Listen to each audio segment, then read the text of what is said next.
जादुई सेब। गोरखपुर नाम के गांव में रमेश नाम का एक नौजवान रहा करता था। रमेश लोगों के यहाँ मजदूरी करके अपना गुजारा किया करता था। उसके घर में कोई व्यक्ति ना होने के कारण उसे हमेशा अकेलापन खाया करता था, मगर वो बाहर की दुनिया देख हमेशा खुश रहने की कोशिश किया करता था। एक दिन रमेश काम से घर लौट रहा था, तभी उसे सेब के पेड़ों का खेत दिखाई दिया। रमेश को सेब देख उसे खाने की बड़ी इच्छा हुई, मगर उसके पास पैसे ना होने के कारण रमेश एक जगह खड़ा होकर उसे देख रहा था। तभी उस खेत का मालिक रमेश से, कौन हो तुम और मेरे सेब के पेड़ों को ऐसे क्यों देख रहे हो? सेठ, मुझे बहुत भूख लगी है, क्या मुझे एक सेब खाने को मिलेगा? यहाँ तुम्हें क्या धर्मशाला दिखाई दे रही है क्या? चलो, एक भी सेब नहीं मिलेगा तुम्हें। नहीं सेठ, मैंने सिर्फ आपसे पूछा। यहाँ कुछ नहीं मिलेगा तुम्हें, चलो जाओ यहाँ से जल्दी। रमेश बड़े दुखी मन से वहां से चला जाता है और मन में सोचता है, क्या जमाना आया है, पैसा नहीं तो कोई खड़ा भी नहीं करता, इंसानियत नाम की तो कोई चीज ही नहीं है। ऐसा सोचते सोचते रमेश रास्ते से घर जा रहा था। तभी उसे रास्ते में एक बूढ़ा आदमी सेब बेचते दिखाई दिया। उस बूढ़े आदमी ने रमेश को आवाज दिया, बेटे, बेटे। बाबा, क्या तुमने मुझे आवाज दिया? अरे बेटे, मुझे ये सेब की टोकरी जरा सिर पर उठा कर दो। बाबा, आप इतना बोझ कैसे उठा पाएंगे? अभी तो आपके सारे सेब बेचकर भी नहीं हुए, फिर भी आप घर जा रहे हो। बेटा, अब मेरी उम्र हो गई है, अब पहले जैसा काम भी नहीं होता, और शाम से पहले घर चला गया तो अच्छा होता है भाई। चलिए बाबा, मैं आपको आपके घर छोड़ देता हूँ। हाँ बेटे, चलो। ऐसा कहकर रमेश बूढ़े बाबा की सेब की टोकरी उठाकर चलने लगा। तभी उसके मन में एक विचार आता है और रमेश जाते समय रास्ते में आवाज देने लगा, सेब ले लो सेब, ताजे ताजे सेब, रसीले सेब, ताजे ताजे सेब। उसकी आवाज सुनकर 2-3 लोग उससे सेब खरीद लेते हैं। ये देख बूढ़ा आदमी रमेश से बहुत खुश हो गया और उसे घर ले गया। घर जाते ही रमेश ने फलों की टोकरी नीचे रख दी और बूढ़े बाबा से, बाबा, अब आप आराम करो, मैं चलता हूँ। बेटे रमेश, ये लो, तुम्हारे लिए ये 4 सेब है और इन्हें जाते वक्त ही खा लेना बेटा। धन्यवाद बाबा। ऐसा कहकर रमेश वहां से चला जाता है। घर आकर रमेश सेब में से 2 सेब खा लेता है और उसके बीज अपने पास रख देता है। सुबह उठकर 2 और सेब खा लेता है। रमेश को वो सेब इतने अच्छे लगते हैं कि वो सोचता है, मैं इस बीज को अगर मेरे बगीचे में लगा दूं तो मेरे बगीचे में भी सेब के पेड़ आएंगे। ऐसा सोचकर रमेश सेब के बीज घर के बगीचे में लगा देता है। कुछ ही दिनों में उससे छोटे छोटे पौधे बाहर आ जाते हैं। पौधों को देखकर रमेश हमेशा खुश हुआ करता था। वो उन पौधों की बड़ी अच्छी तरह से देखभाल किया करता था। वो पौधे कुछ ही महीने में बहुत बड़े पेड़ बन गए थे। रमेश को ये देख बहुत खुशी हुई। रमेश पेड़ों की अच्छी तरह से देखभाल किया करता था। एक दिन रमेश ऐसे ही सारे काम करके सो जाता है। अगले दिन जब रमेश अपने सेब के पेड़ों को देखने जाता है, तभी उसे सारे पेड़ सेब से भरे हुए दिखाई देते हैं। ये देख रमेश, इतने सारे सेब, और वो भी एक ही दिन में मेरे पेड़ को कैसे आए? कितने अच्छे और रसीले दिख रहे हैं ये सेब। ऐसा कहकर रमेश एक सेब तोड़कर खाकर देखता है तो उसे सेब रसीले और स्वादिष्ट लगते हैं। रमेश मन ही मन विचार करता है, ये सेब कितने रसीले हैं, अगर मैं इन्हें बाजार जाकर बेचूं तो बहुत अच्छे दाम मिलेंगे। ऐसा सोचकर रमेश सेब के पेड़ों से सेब तोड़कर टोकरी में डालने लगता है। सेब के पेड़ों से रमेश सेब निकाल रहा था, तभी वहां दूसरा रसीला सेब तैयार हो जाता था। ये देख रमेश चकित रह गया। रमेश ने 4 टोकरी सेब निकाले, मगर पेड़ पर से एक भी सेब कम नहीं हुआ। ये देख रमेश, अरे, ये मेरे सेब का पेड़ तो जादुई है, इससे कितने भी सेब निकालो फिर से तैयार हो जाते हैं।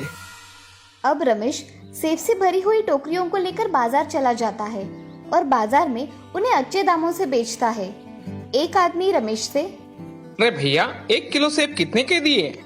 भैया 70 रुपए किलो। आपको कितने दूं? जी मुझे 2 किलो सेब बांध देना भाई। ऐसा कहते ही रमेश उस आदमी को 2 किलो सेब दे देता है। बहुत सारे लोग रमेश से सेब खरीद लेते हैं। रमेश के पास के सेब इतने रसीले होते हैं कि लोग उसके सेब फिर से लेकर जाने लगे। ये देख रमेश बहुत खुश हो जाता है अब रमेश सारे सेब बेचकर घर आ गया। अगले दिन रमेश 10 टोकरियां सेब निकालता है और बाजार जाकर बेचता है। उसके अगले दिन 10 टोकरियां सेब भी खत्म हो जाते हैं। अब रमेश घर जाने के लिए निकलता है।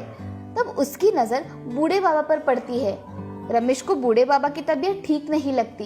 वो तुरंत उनके पास जाकर, बाबा, आपकी तबीयत तो ठीक है ना? अरे बेटा, कैसे हो? कितने दिनों बाद मिले हो? बाबा, आप इतने थके हुए क्यों लग रहे हो?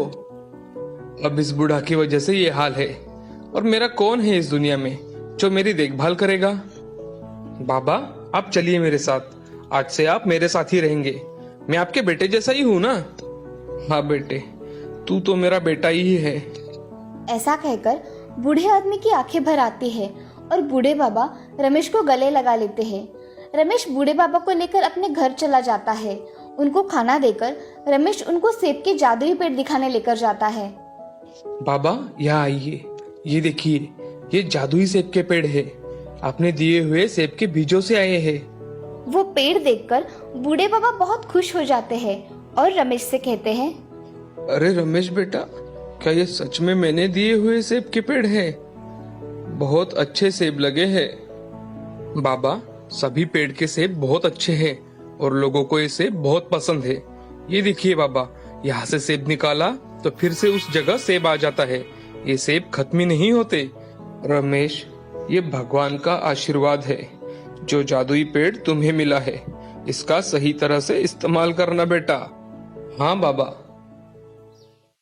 रमेश उस पेड़ के बहुत सारे सेब निकालता है और बड़े व्यापारी को बेच देता है।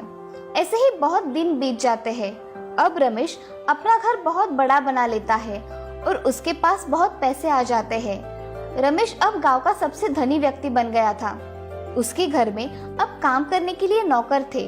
अब एक दिन बूढ़े बाबा रमेश से, रमेश बेटा, अब तुम अच्छी लड़की देखकर शादी कर लो। बाबा, इतनी जल्दी भी क्या है? रमेश बेटा, मेरे नजर में एक बहुत अच्छा रिश्ता है। मैं चाहता हूँ तुम वो लड़की देख लो। ठीक है बाबा, आप कहते हैं तो मैं जरूर देख लूंगा। ऐसा कहकर रमेश अगले दिन उस लड़की को देखने चला जाता है। रमेश को लड़की बहुत पसंद आ जाती है। कुछ ही दिनों में रमेश की शादी सुधा नाम की लड़की से हो जाती है। सुधा शांत स्वभाव की होने के कारण वो अच्छी तरह से घर संभाला करती थी।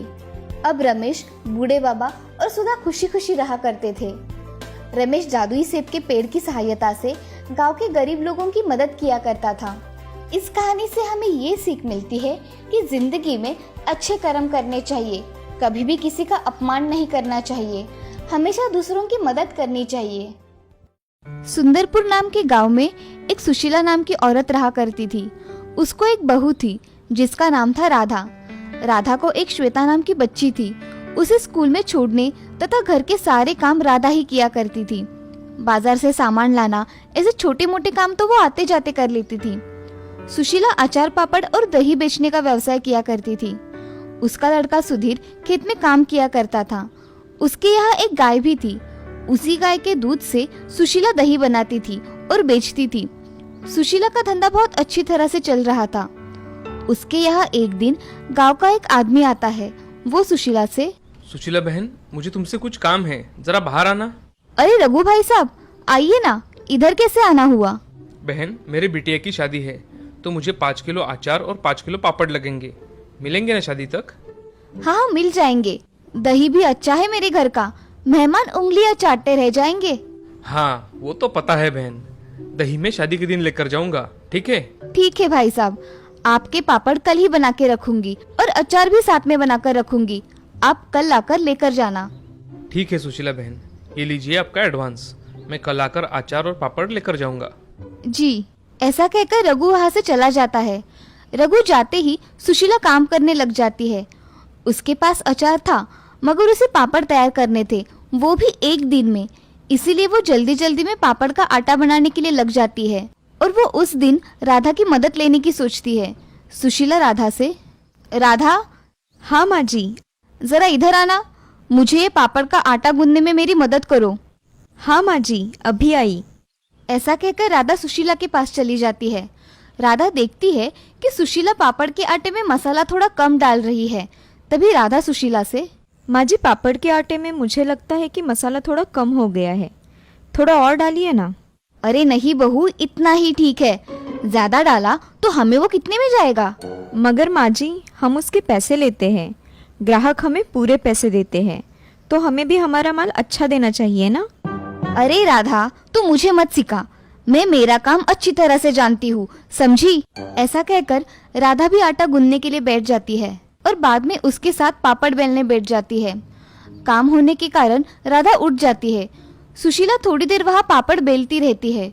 सुशीला 5 किलो के पापड़ बेल लेती है और उसे सुखाने के लिए रखती है। तभी राधा सुशीला को आवाज लगाती है, माँ जी, खाना तैयार है, आ जाइए। हाँ आई। सब खाना खाने बैठ जाते हैं। खाना खाने के बाद सुधीर अपने खेत में क्या क्या करना है इसकी बातें करता है और श्वेता अपने स्कूल की बातें बताती है। अब बातें हो जाने के बाद सभी सोने के लिए चले जाते हैं। सुबह सुशीला सारे पापड़ जमा करके एक बैग में भर देती है और एक बड़ी बरनी में अचार भर देती है। तभी रघु आकर सुशीला से, सुशीला बहन, मेरे अचार और पापड़ तैयार है क्या? जी भाई साहब, आपके पापड़ और अचार तैयार है, ये लीजिए। ऐसा कहकर सुशीला रघु के हाथों में पापड़ की बैग और अचार की बरनी दे देती है। अब रघु बोलता है, बहन, शादी के दिन में 5 किलो दही लेकर जाऊंगा, आप बना के रखना। हाँ भाई साहब, मैं बना कर रखूंगी, आप किसी को भेज देना दही ले जाने के लिए। जी, ये लीजिए आपके पैसे, मैं चलता हूँ अब। जी। रघु पापड़ और अचार लेकर वहाँ से चला जाता है। इधर सुशीला पैसे देख बहुत खुश हो जाती है। उन्हें लेकर अपने कमरे में चली जाती है। वो पैसे अपने पोटली में रख देती है और दूसरे काम करने लगती है। अब सुशीला हर दिन अपना काम करके पापड़ बनाकर रखा करती थी, मगर सब में कुछ ना कुछ कम डाला करती थी। एक दिन उसके दिमाग में एक आइडिया आता है, अगर मैं लोगों को अचार नाप के थोड़ा कम दे दिया करूं तो मेरा ही फायदा है, और पापड़ में मसाला कम डाला तो मेरा ही मुनाफा और हो जाएगा। ऐसे सुशीला खुद से सोचकर मन ही मन में ठान लेती है और अगले दिन से वो आने वाले ग्राहकों को कम अचार देने लगी और दही के पैसे भी उसने बढ़ा दिए। अब रघु के घर उसने 5 किलो दही दे दिया और उसने 300 रुपए ही लिए। तभी सुशीला का बेटा सुधीर उससे, अरे माँ, आजकल गाय दूध कम दे रही है, अगर तुम्हें कुछ दूध कम पड़ रहा हो तो बाहर से खरीद लेना। अरे नहीं, फिलहाल तो चल रहा है, बाद में देखेंगे, कम पड़ा तो मैं देख लूंगी। ठीक है माँ, चलो मैं खेत में जाकर आता हूँ। ठीक है बेटा। ऐसा कहकर सुधीर खेत में चला जाता है और सुशीला सोचने लगती है कि तभी राम वहाँ दही लेने आ जाता है। चाची, मुझे 1 किलो दही चाहिए, एकदम ताजा। हाँ राम, रुको, मैं अभी लाती हूँ। ऐसा कहकर उसके हाथ के डिब्बे में सुशीला 1 किलो दही लेकर आती है। तभी उस दही को देख राम बोलता है, चाची, आजकल दही में ज्यादा पानी आ रहा है। अरे बेटा, ये गर्मी का मौसम शुरू हो गया है ना, इसीलिए दही ऐसा होता है। अच्छा चाची, ये लो पैसे, अब मैं चलता हूँ। हाँ ठीक है। सुशीला पैसे गिनती है और खुद से बोलती है, इसे कम पैसों में दही भी अच्छा चाहिए। कौन यहाँ इतनी ईमानदारी से धंधा करता है, आया मुझे सिखाने वाला। ऐसा कहकर सुशीला घर में चली जाती है। उसे सुधीर की बातें याद आती है कि दूध कम पड़ गया तो बाहर से मंगवा लेना। वो फिर से मन ही मन में सोचती है, अगर दूध कम पड़ गया तो मुझे कुछ न कुछ करना पड़ेगा, नहीं तो मेरे ग्राहक कम हो जाएंगे। ऐसे ही दिन ब दिन सुशीला का लालच बढ़ता जा रहा था, मगर उसके बहू के नजर से ये छुपा नहीं था। सुशीला अचार कम देती थी, पापड़ में मसाला कम और अब दूध में पानी मिलाकर उसका दही लगाया करती थी। इससे ग्राहक शिकायत किया कर रहे थे। ये सब देख राधा सुशीला से बात करने की सोचती है और कुछ मन में सोचकर सुशीला के पास चली जाती है। माँ जी, आपने जो पापड़ दिए थे ना रघु चाचा की लड़की के शादी में, उसको लोग कह रहे थे कि उसमें स्वाद ही नहीं है। क्या कह रही हो बहू तुम? मैं सच कह रही हूँ माँ जी, मैंने अपने कानों से सुना है। अगर ऐसा कुछ था तो रघु मुझसे बोलने क्यों नहीं आया? माँ जी, आपसे बोलने के लिए सब डरते हैं, इसीलिए कुछ नहीं कहते, मगर इसका तो परिणाम आपके धंधे पर पड़ेगा ना। इससे तो ग्राहक कम हो जाएंगे और अच्छे पापड़ ना मिलने की वजह से लोग दूसरे लोगों से पापड़ खरीद लेंगे। इससे आपका नुकसान हो जाएगा। और आपके हाथों में तो कितना स्वाद है ना माँ जी, आप कुछ मिलावट या कम ज़्यादा मत कीजिए। पहले जैसे आप बनाती थी वैसे ही बनाइए। हाँ बहू, तुम सच कह रही हो, मगर महंगाई कितनी बढ़ गई है। माँ जी, आप थोड़े वस्तु के दाम बढ़ा देंगी तो चलेगा, मगर जो भी चीज़ हमारे यहाँ से जाएगी ना, उसका स्वाद लोगों के मुंह में बैठा रहना चाहिए। हाँ बहू, मैंने ऐसा कभी सोचा ही नहीं। मैं कम मसाला डाल पापड़ का स्वाद बिगाड़ रही थी। और माँ जी, आपको दूध में भी मिलावट करने की कोई ज़रूरत नहीं है। ये सोच रहे हैं कि इस गाय का दूध अगर कम पड़ रहा है तो हम दूसरी और एक गाय ले लेंगे, इससे हमें दूध की कमी नहीं होगी। इन्होंने मुझसे आज सुबह ही कहा। बहू, तुम सच कह रही हो। अगर ऐसा हुआ तो मैं अपना काम पूरी ईमानदारी से करूंगी और मेरे पदार्थों का स्वाद भी कायम रखूंगी। आप अब पैसों को लेकर मन में कभी भी लालच नहीं लाएंगी, और मैं हूँ ही आपके साथ। हाँ, अब हम दोनों मिलकर अच्छा काम करेंगे और मुझे सही राह दिखाने के लिए तुम्हारा बहुत बहुत शुक्रिया। ऐसा कहकर सुशीला राधा के गले लग जाती है। आज राधा की वजह से सुशीला की आंखें खुल गई थी।